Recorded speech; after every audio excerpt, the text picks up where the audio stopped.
प्यारे विद्यार्थियों, आप सभी को सादर नमस्कार।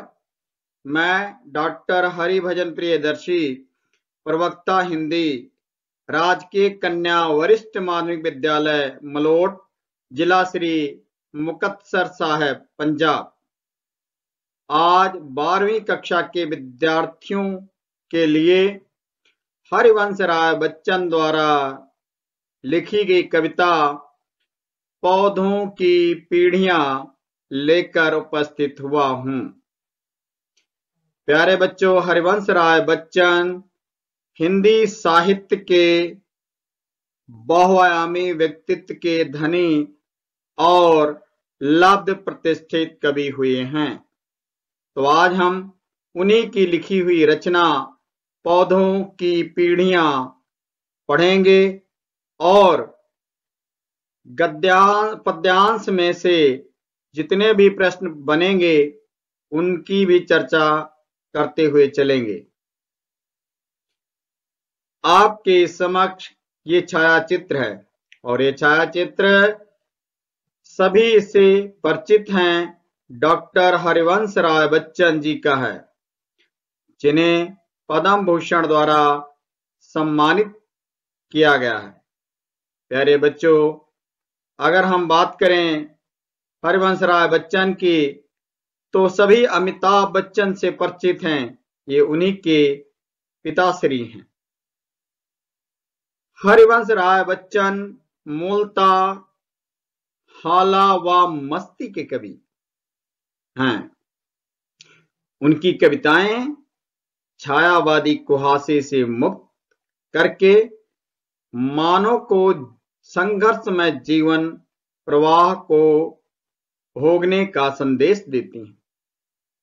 इस महान कवि का जन्म इलाहाबाद में सन 1907 ईस्वी में हुआ। वहीं से अंग्रेजी में एमए की परीक्षा पास की तथा वहीं पर पढ़ाते रहे। बच्चन जी ने कैम्ब्रिज विश्वविद्यालय से पीएचडी की उपाधि प्राप्त की। आपने कुछ महीने आकाशवाणी में कार्य किया। सन 1955 में भारत सरकार के विदेश मंत्रालय में हिंदी विशेषज्ञ के पद को सुशोभित किया। भारत के राष्ट्रपति महोदय ने आपको राज्यसभा का सदस्य भी मनोनीत किया। पहली पत्नी के देहांत तथा जीवन के एक पड़ाव पर आए कुछ आर्थिक संकटों ने इन्हें निराशावादी बना दिया। कवि, निशा निमंत्रण, एकांत संगीत, आकुल अंतर इनकी ऐसी ही रचनाएं हैं। दूसरा विवाह होने पर तथा अच्छी नौकरी पाकर कवि प्रेम और सौंदर्य की ओर झुका। सतरंगिनी, मिलनयामिनी तथा परिणय पत्रिका संग्रहों में इन्हीं विषयों पर कविता लिखी है। 4 खेमे, 64 खूंटे, सूत की माला, खादी के फूल तथा आरती और अंगारे रचनाओं में बच्चन जी का छायावाद उत्तर धारा का स्वर है। मतलब जहां पहले निराशावादी थे, दूसरी पत्नी और नौकरी प्राप्त करने के पश्चात आशावादी हुए और छायावाद उत्तर धारा की ओर झुके। बच्चन जी ने अनुवाद कार्य भी किया। वैसे गीतकार बच्चन जी का हिंदी जगत से सर्वप्रथम परिचय ही उमर ख़याम की रुबाइयों के अनुवाद से हुआ।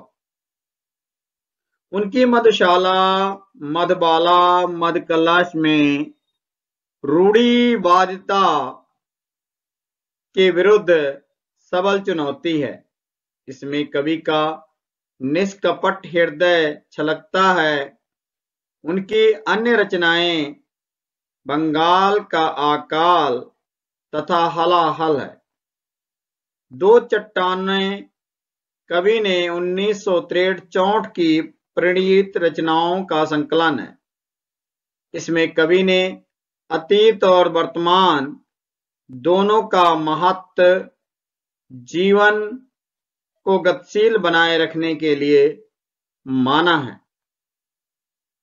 कवि डॉक्टर चौहान ने बच्चन जी के गीतों का मूल्यांकन करते हुए लिखते हैं, बच्चन जी के गीतों ने हिंदी कविता को एक नया रूप संस्कार किया।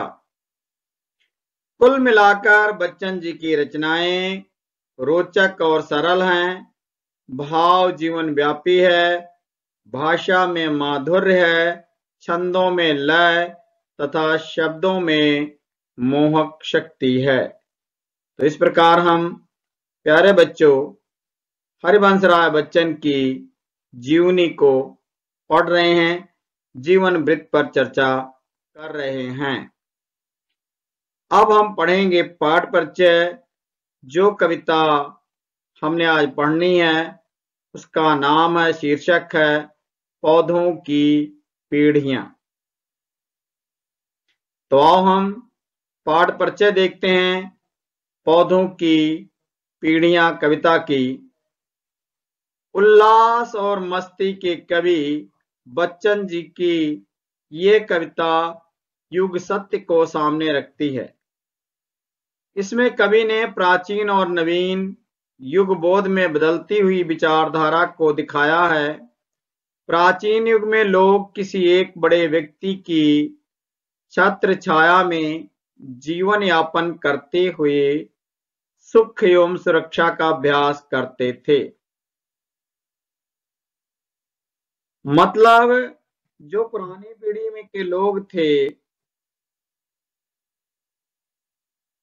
वो सभी एक बड़े व्यक्ति की छत्र छाया में जीवन यापन करते हुए सुख एवं सुरक्षा का आभास करते थे, अपने आप को सुरक्षित महसूस करते थे।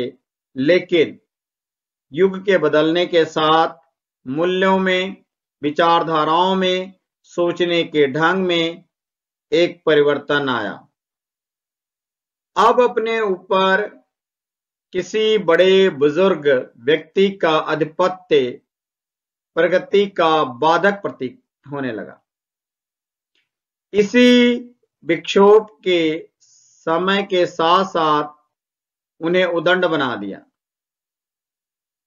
बड़ों का अस्तित्व नई पीढ़ी के लिए असहाय होने लगा और इसे नकारने के लिए तथा इसके समूल नाश के लिए अब उसने बगावत शुरू कर दी। इस कविता को एक और दृष्टि से भी देखा गया है। कवि युग परिवर्तन के साथ साथ साहित्य क्षेत्र में आई नवीन विचारधाराओं, प्रगति के प्रभाव पर भी प्रकाश डालना चाहता है। भाषा सरल है, प्रतीकों ने कथ्य को अधिक स्पष्ट कर दिया।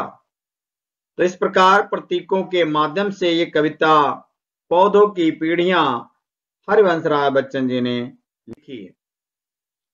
प्यारे बच्चों, ये है आप सभी के समक्ष बरगद का पेड़ और हम पढ़ने जा रहे हैं पौधों की पीढ़ियां। हम पढ़ने जा रहे हैं पौधों की पीढ़ियां। और ये देखिए बरगद का पेड़ जो मेरे विद्यालय में है और उसके नीचे छोटे छोटे पौधे उगे हुए हैं जो कि हमारे साथ विद्यार्थी देख रहे हैं। और ये देखिए ऊपर बरगद का पेड़, नीचे छोटे छोटे वृक्ष। देखा एक बड़ा बरगद का पेड़ खड़ा है कि पंक्तियां के माध्यम से और इन दोनों के उदाहरणों के माध्यम से हम सभी।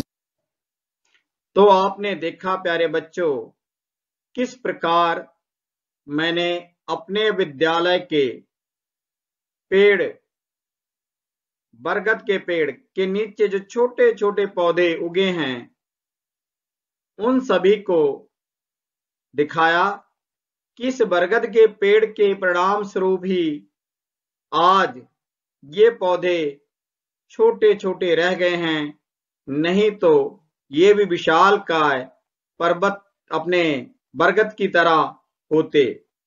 तो हम पढ़ेंगे आगे पौधों की पीढ़ियां कविता। हम पढ़ने जा रहे हैं पौधों। तो ये देखिए प्यारे बच्चों, पौधों की पीढ़ियां कविता। आओ हम वाचन करते हैं, अर्थ को देखते हैं, समझते हैं, फिर इस पाठ के अंतर्गत आने वाले सभी प्रश्नों को भी हल करेंगे। देखा एक बड़ा बरगद का पेड़ खड़ा है। मैंने अभी आपको दिखाया था किस प्रकार बरगद का पेड़ खड़ा है। उसके नीचे छोटे छोटे कुछ पौधे, और मैंने आप सभी को प्यारे बच्चों वीडियो के माध्यम से दिखा भी दिया कि मेरे विद्यालय में जो बरगद का पेड़ है ना, उसके नीचे छोटे छोटे पौधे उगे हुए। छोटे छोटे कुछ पौधे बड़े सुशील विनम्र, और वो पौधे जो विनम्र हैं, बड़े सुशील हैं, मुझसे यूं कहने लगे, क्या कहने लगे, हम कितने सौभाग्यवान हैं। हम सभी, वो जो मैंने आपको छोटे छोटे केवल मात्र 2 ही पौधे दिखाए, पौधे बहुत हैं प्यारे बच्चों, वो सभी कवि कहता है मुझसे क्या कहने लगे कि हम सभी पौधे बड़े ही सौभाग्यवान हैं, बड़े ही किस्मत वाले हैं, भाग्यशाली हैं। बड़े विनम्र का अर्थ होता है प्यारे बच्चों विनीत विनम्र स्वभाव से कहते हैं। आगे वो छोटे छोटे पौधे क्या कहते हैं जो बरगद के पेड़ के नीचे मैंने आपको दिखाया। आसमान से आग बरसे, पानी बरसे, आंधी टूटे, हमको कोई फिक्र नहीं। एक बड़े की वरद छत्र छाया के नीचे हम अपने दिन बिता रहे हैं बड़े सुखी। कवि कहता है वो जो छोटे छोटे पौधे बरगद के पेड़ के नीचे उगे हुए थे, वो क्या कहते हैं, आसमान से आग बरसे, मतलब जब लू चलती है काफी तेज, बहुत तेज धूप हो, पानी बरसे, कई बार इतना अधिक वर्षा होती है जिसका कोई जवाब नहीं। आंधी आती है, आंधी टूटे, हमको कोई फिक्र नहीं, हमें कोई चिंता ही नहीं है। क्यों चिंता नहीं है? क्योंकि एक बड़े की वरद छत्र छाया के नीचे हम, हमारा ध्यान देने वाले, वर देने वाले, हम अपने शुभ चिंतक के नीचे अपने दिन आराम से बिता रहे हैं, बड़े सुखी हैं। मैं बहुत ज्यादा सुखी हूं, मुझे कोई चिंता ही नहीं, कोई फिक्र नहीं है। और फिक्र क्यों है नहीं है भाई? ऊपर से तेज धूप आए, किसने रोक लिया? बरगद के पेड़ ने। आग बरसे, तब भी किसने रोका? बरगद के पेड़ ने। वर्षा हुई, तब भी किसने रोका? बरगद के पेड़ ने। अब आंधी भी आई तो सबसे पहले कौन टूटेगा? बरगद का पेड़। तो आराम से वो दोनों पौधे, कभी कहता है जो छोटे छोटे पौधे उगे थे, कहते बढ़िया, बहुत अच्छा जीवन हम व्यतीत कर रहे हैं, हमें किसी प्रकार की कोई चिंता नहीं। एक तो ये अर्थ हो गया बेटा।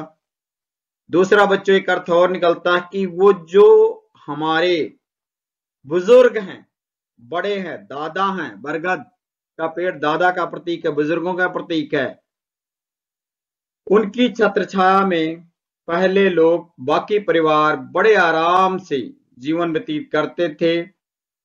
चाहे कोई लड़ाई झगड़ा खर्चा कुछ भी हो, बाकियों को चिंता नहीं होती थी।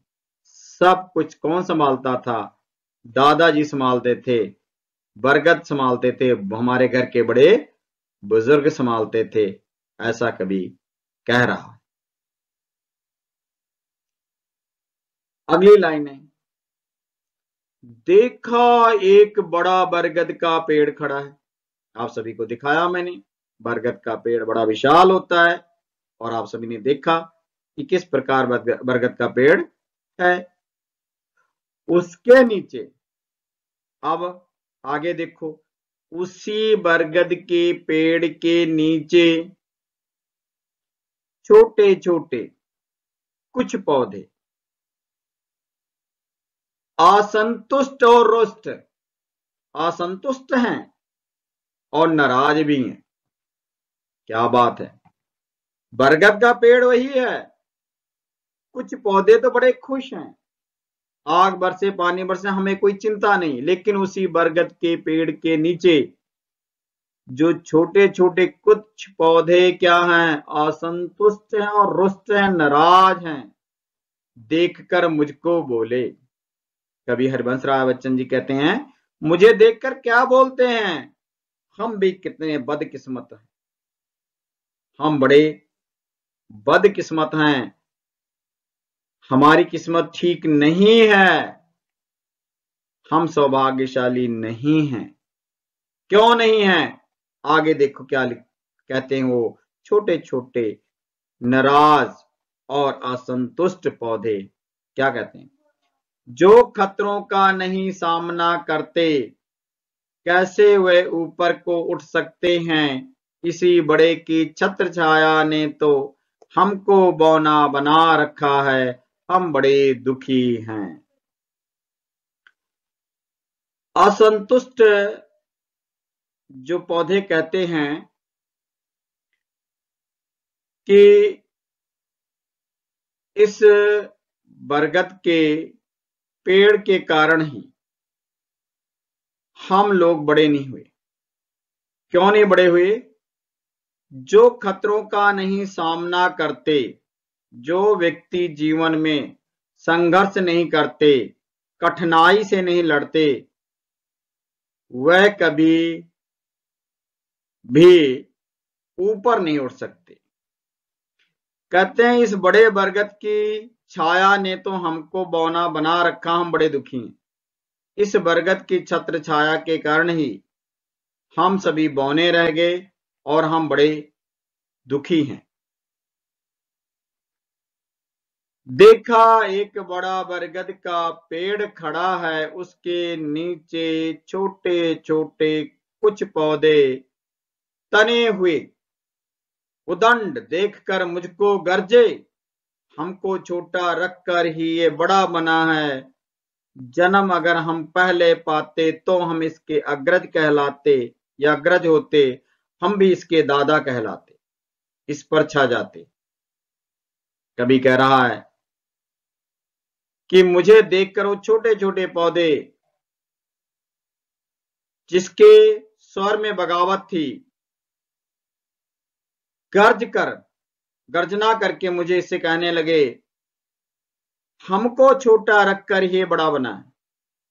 ये जो बरगद का पेड़ है ना, हम सभी को छोटा रखकर ही आज ये बड़ा बना है।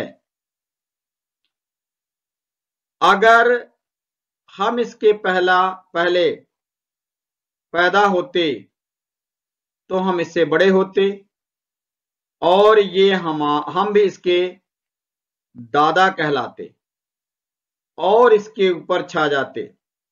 अब ये जो पौधे हैं ये आज की पीढ़ी है, आज की पीढ़ी में बगावत है, आज की पीढ़ी अपने दादा परदादा को मार का बाधक समझते हैं, तो कभी उस बगावत को प्रगति स्वर यहां पर दिखाई देता है हरिवंश राय बच्चन की इस कविता में कि किस प्रकार आज की युवा पीढ़ी अपने दादा का कहना नहीं मानते, अपने बड़े बुजुर्गों का कहना नहीं मानते और उनसे विद्रोह करते हैं।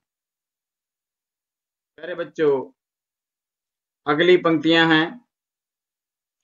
नहीं वक्त का जुल्म हमेशा, हम यूं ही सहते जाएंगे, हम कांटों की आरी और कुल्हाड़ी अब तैयार करेंगे, फिर जब आप यहाँ आएंगे, बरगद की डाली डाली कटती पाएंगे, ठूठ मात्र रह जाएगा नंगा बूचा, और निगल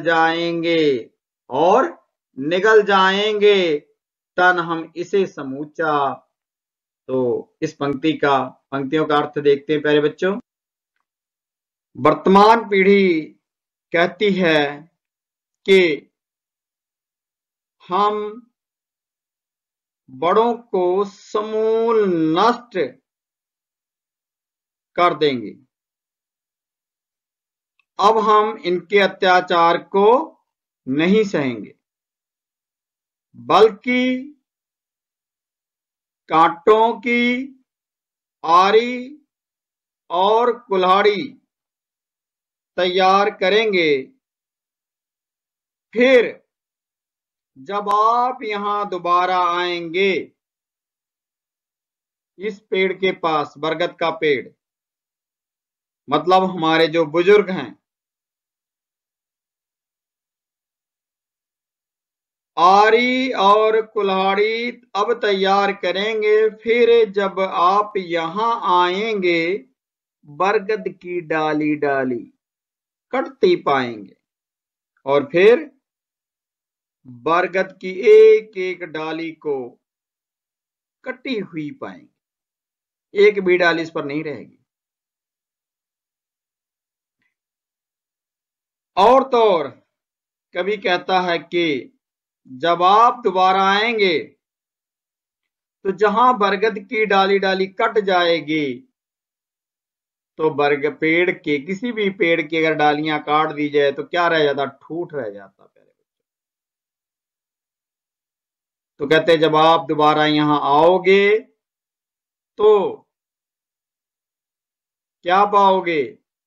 बरगद केवल एक ठूठ डंठल सा बचा रहेगा, नंगा बूचा, सूखे पेड़ की तरह, जिस पर ना कोई पत्ती होगी, ना कोई टहनी होगी, कुछ भी नहीं होगी, और हम इसे सारा का सारा क्या जाएंगे? निगल जाएंगे। तो एक तो ये अर्थ हुआ। अब दूसरा अर्थ आपको बताता हूं प्यारे बच्चों।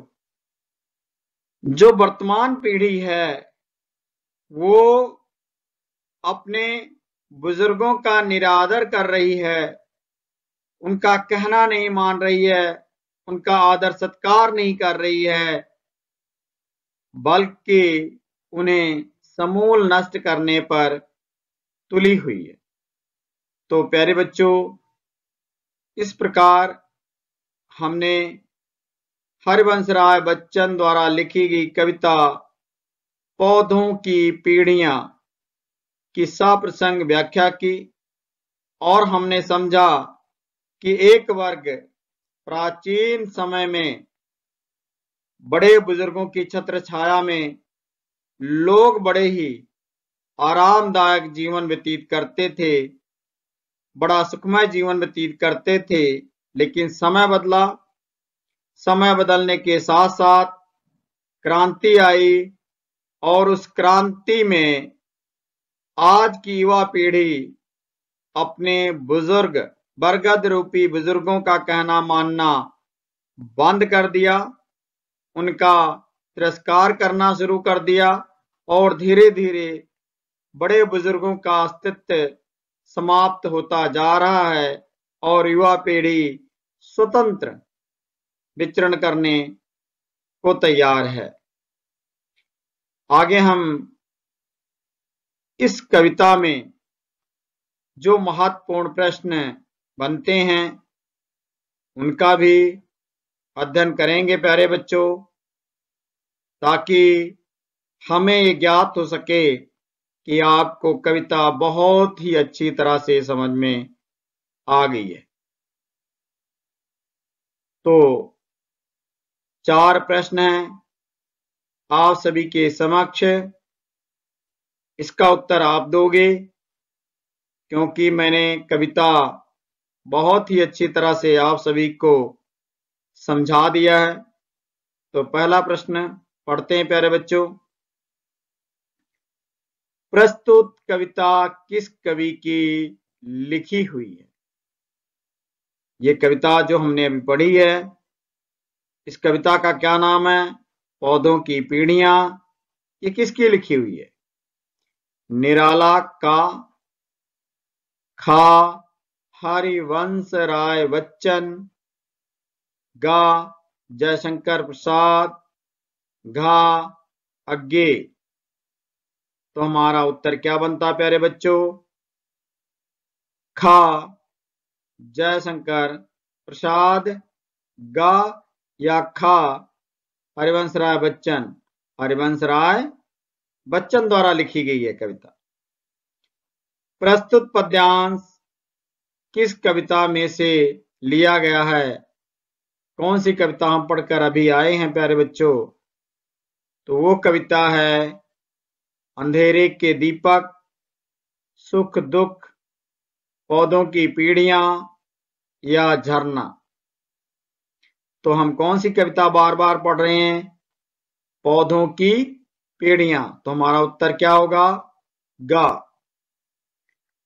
प्रस्तुत कविता में बरगद किसका प्रतीक है? मैंने बार बार अपने संबोधन में, व्याख्या में बताया था। का बड़े बुजुर्ग का, युवाओं का, बालकों का, घा पिता का। तो हमारा उत्तर क्या होगा? का बड़े बुजुर्ग का। वरद शब्द का क्या अर्थ है? प्यारे बच्चों, मैं साथ साथ कठिन शब्दों के अर्थ आपको बताता आया हूं, क्योंकि अक्सर पेपर में हमारे पद्यांश में आए हुए कठिन शब्द के अर्थ भी पूछ लिए जाते हैं। तो वरद शब्द का क्या अर्थ है? का वर देने वाला, अभिशाप देने वाला, नष्ट करने वाला, घा इनमें से कोई नहीं। तो हमारा उत्तर क्या होगा? का वर देने वाला। तो इस प्रकार हमने देखा कि हमारे जो उत्तर हैं वो पहले का खा हरिवंश राय बच्चन, दूसरे का गा पौधों की पीढ़ियां, तीसरे का बड़े बुजुर्ग, और चौथे का जो उत्तर है वो है प्यारे बच्चों वर देने वाला। तो इस प्रकार हमने प्रश्न उत्तर भी किया, ताकि हमें ये पता चले, आपको भी पता चले कि कविता अच्छी तरह से समझ में आ गई। आप सभी विद्यार्थियों का मैं हार्दिक धन्यवाद भी करता हूं और उम्मीद करता हूं कि पौधों की पीढ़ियां कविता आप सभी को बहुत ही अच्छी तरह से समझ में आ गई होगी। दोबारा हम फिर आपको नए अध्याय के साथ, नए पाठ के साथ मिलेंगे। सभी को बहुत बहुत हार्दिक धन्यवाद। आप सभी स्वस्थ रहें, मस्त रहें, खूब मेहनत करें और जीवन में उन्नति व तरक्की करें, प्रगति के पथ पर सदा अग्रसर रहें।